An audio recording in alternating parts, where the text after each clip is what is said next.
नमस्कार, मैं हूं प्रदीप कुमार। आप देख रहे हैं पॉलिटिकल आइडिया। पॉलिटिकल आइडिया के आज के इस अंक में आप सभी दर्शकों का स्वागत है। मित्रों, बिहार में मतदान का काम खत्म हो चुका है, एग्जिट पोल आ चुका है। अब परिणाम का इंतजार है 14 नवंबर को, जब ईवीएम का स्ट्रांग रूम का ताला टूटेगा, उसमें से परिणाम निकलेगा तो जानेंगे कि कितने लोगों का अनुमान सही है, कितने लोगों का अनुमान गलत है। ठीक है, आज हम आपको इस वीडियो में बात करेंगे कि किन किन सीटों पर हमारे अनुमान के अनुसार आज हम उन सीटों की बात करेंगे जहां कांग्रेस पार्टी के उम्मीदवार थे। कल जो दूसरा चरण था, इसमें कांग्रेस पार्टी ने 37 उम्मीदवारों के नाम की घोषणा की थी, लेकिन चुनाव लड़ रहे थे मात्र 35। 2 विधानसभा सीट पर परिस्थिति ऐसी बनी कि कांग्रेस पार्टी ने अंतिम क्षण में, ठीक है, मतलब उम्मीदवार जो है कांग्रेस पार्टी के नहीं थे वहां पर। ठीक है, तो ये जो 35 विधानसभा सीटें कांग्रेस लड़ रही थी कल, उनमें 5 विधानसभा सीट सबसे पहले आरजेडी खा गई, तो बच गए कितने? 30 विधानसभा सीट पर कांग्रेस पार्टी का इन सीटों पर क्या प्रदर्शन रहा, इसका हम सबसे पहले जानते हैं कि मेरे अनुसार ऐसा मुझे दिख रहा है कि लगभग 17 सीटें ऐसी हैं जहां पर कांग्रेस की जीत गारंटीड है, कंफर्म है, कोई डाउट नहीं है 17 सीटों पर। ठीक है, 6 सीट ऐसी है जहां पर नेक टू नेक फाइट है। 6 सीट ऐसी है जहां नेक टू नेक फाइट है, कुछ भी हो सकता है, और जिसकी भी जीत होगी 2-5 हजार वोट के अंदर में होगा। तो ये 23 सीट ऐसी है जो कांग्रेस पार्टी के खाते में जा सकती है। 17 कन्फर्म है। जो कन्फर्म सीट है उसकी बात मैं सबसे पहले कर रहा हूं। नवादा जिले में है हिसुआ विधानसभा सीट। नवादा जिले में हिसुआ विधानसभा सीट है जहां से यह सीट कन्फर्म है, गारंटेड है, कोई डाउट नहीं है। नीतू कुमारी वहां कांग्रेस की उम्मीदवार है, जो बीजेपी के वहां से अनिल सिंह उम्मीदवार है बीजेपी के, उनको चुनाव में लगभग जीत चुकी है नीतू कुमारी। ठीक है, दूसरा विधानसभा सीट है औरंगाबाद में बीजेपी का उम्मीदवार बदलना कोई काम नहीं किया। पिछली बार कांग्रेस के आनंद शंकर सिंह ने पिछली बार बीजेपी के पूर्व मंत्री रामाधार सिंह को हराया था, इस बार त्रिविक्रम नारायण सिंह को हराया। मतलब उम्मीदवार बदले लेकिन बीजेपी का भाग्य नहीं बदला। ठीक है, लगातार 3 चुनाव हो गया जब कांग्रेस पार्टी के आनंद शंकर वहां से चुनाव जीत रहे हैं। 2015 जीता, 2020 जीता, 2025 में भी परसों रिजल्ट आ जाएगा। तीसरा सीट है चेनारी। उम्मीदवार बदला लेकिन फिर भी कांग्रेस जीती। पिछली बार जीते थे मुरारी गौतम कांग्रेस की टिकट पर, लेकिन भाग गए, पार्टी छोड़कर आज बीजेपी में शामिल हो गए। इस बार लोजपा से लड़ रहे थे।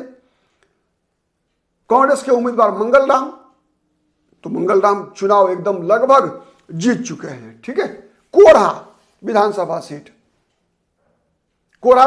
सीट सुरक्षित है। यहां से पूनम कुमारी लड़ रही थी, कविता देवी पासवान बीजेपी की सिटिंग एमएलए है, लेकिन 15 में पूनम कुमारी चुनाव जीती थी कविता देवी पासवान को हराकर। तो इस बार फिर बदला ले लिया है पूनम कुमारी ने कविता देवी पासवान को हराकर, मतलब बीजेपी से सीट छीन लिया है कांग्रेस पार्टी ने। कोढ़ा विधानसभा सीट। मनिहारी में जदयू के उम्मीदवार से मुकाबला कांग्रेस पार्टी के मनोहर कुमार सिंह का। इस बार मनोहर कुमार सिंह ने जदयू से वो सीट बरकरार रखी है, जदयू के हाथ नहीं लगने दिया। मनिहारी कांग्रेस जीत रही है।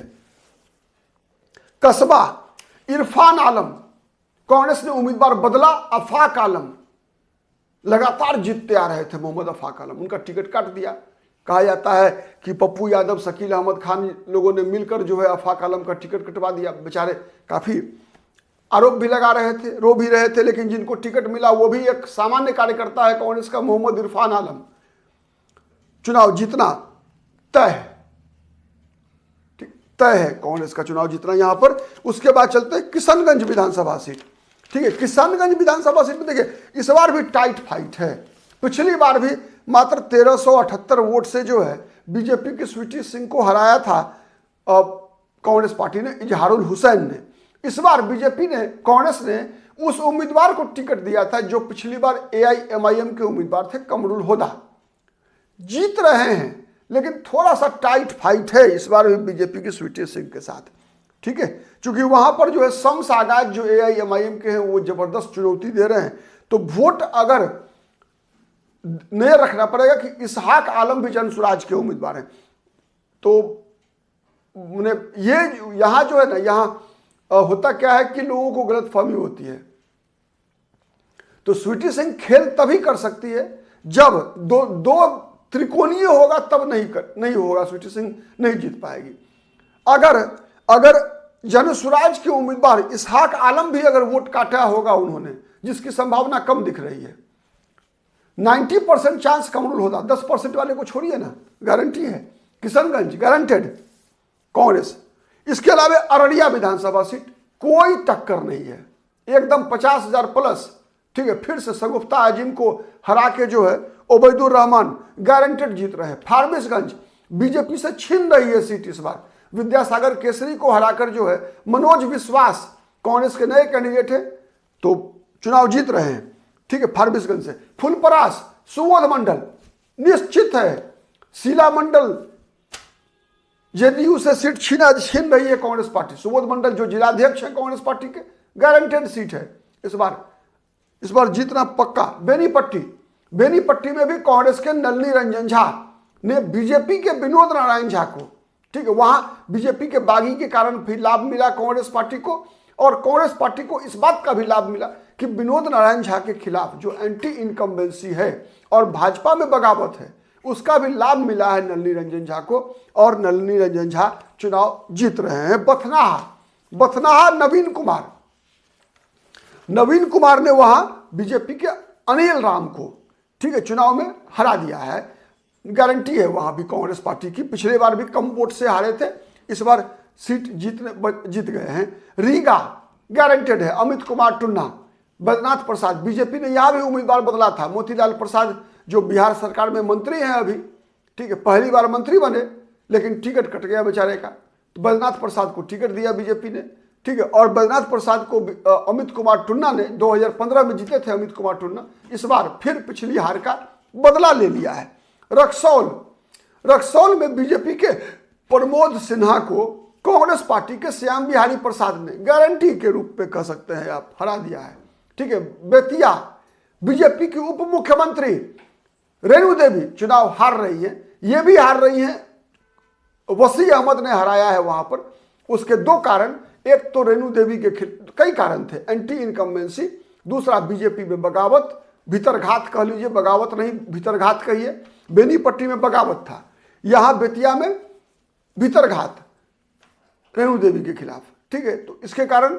और तीसरा जो निर्दलीय उम्मीदवार गौरव सिकारिया, जो कि गरिमा जो वहां की मेयर है पश्चिमी चंपारण की, उनके पति हैं, उनके कारण वो भी वोट काटे, तो बीजेपी का वोट ज्यादा काटे हैं वो। इसका असर जो है कि वहां बेतिया सीट बीजेपी लूज कर रही है, कांग्रेस जीत रही है, वसी अहमद चुनाव जीतने जा रहे हैं। उसके अलावा चनपटिया में बहुत ही क्लोज फाइट है, इसके बारे में मैं दावा नहीं कर सकता कि वहां पर जीत हो जाएगी केदार शाश्वत की। ठीक है, लेकिन कुछ भी हो सकता है परिणाम। ठीक है, इसके बाद नौतन अमित गिरी नारायण प्रसाद को लगभग हराएंगे, इसमें कोई दो मत नहीं है। लेकिन यहां पर मुकाबला अंतिम क्षण में, शुरू में लग रहा था कि अमित गिरी आराम से जीत रहे हैं, लेकिन थोड़ा सा लास्ट आवर में क्या हुआ है वहां पर कि थोड़ा बीजेपी ने वहां अगरा पिछड़ा कराने का प्रयास किया, ठीक है, उम्मीदवार के नाम पर। तो ये एक फैक्टर है जिस कारण से थोड़ा सा डाउटफुल जो है नौतन हो गई है। लेकिन वैसे अमित गिरी, जब शुरू में कहा जा रहा था कांग्रेस के अंदर भी अमित गिरी को लेकर नकारात्मक माहौल था, ठीक है, लेकिन अल्टीमेटली अमित गिरी सुरक्षित हैं, लगभग कह सकते हैं, थोड़ा सा डाउट हो गया है। बगहा गारंटेड, बीजेपी के राम सिंह हार रहे हैं, जयेश मंगल सिंह कांग्रेस पार्टी के जीतने की स्थिति में। और 5 सीट मैंने बताया ही है कि जहां आरजेडी के कारण कांग्रेस पार्टी और सीपीआई के कारण जो है कांग्रेस ही नहीं बल्कि आरजेडी भी स्वयं धूल धूसरित हो गई, और उसका फायदा जो है 5 जगह पर एनडीए को मिल रहा है। ठीक है, तो चलिए देखते हैं परिणाम आता है क्या होता है। ठीक है,